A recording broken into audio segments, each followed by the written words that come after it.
কয়েকদিন ধরে দেখতেছি অনলাইনে এই মালাই চাগুলো এবং এই পোড়া রুটিগুলো অনেক বেশি ভাইরাল। আর এগুলো আমাদের নোয়াখালীতে কোথায় বিক্রি করে তাও আমি জানি না। আমি কি পারবো এগুলো নিজের হাতে তৈরি করতে? চলো দেখে আসি। সেই জন্য আমি পিন্টারেস্টে অনেকগুলো ভিডিও দেখতে থাকি যাতে আমি সহজেই বানিয়ে নিতে পারি। তারপর কি করি, আম্মুর থেকে 50 টাকা নিয়ে আমি রওনা দিই দোকানের দিকে।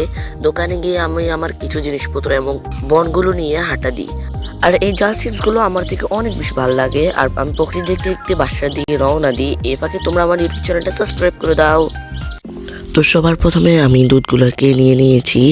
তারপর এগুলো একটু গরম হওয়ার পর এটার মধ্যে দিয়েছি চা পাতি, তারপর দিয়ে দিয়েছি চিনি। তারপর বনগুলাকে বানানোর জন্য এখানে চিনি এবং দুধের সাথে পানি মিক্স করে কনডেন্স মিল্ক বানিয়ে নিয়েছি।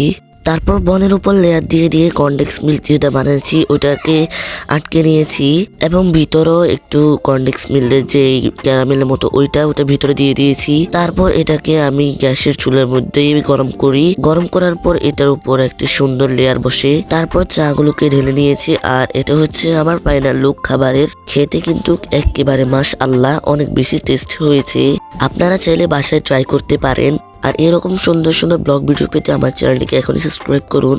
আর যারা যারা টিকটক থেকে দেখতেছেন তারা টিকটক আইডি তাকে ফলো করে পাশে থাকুন।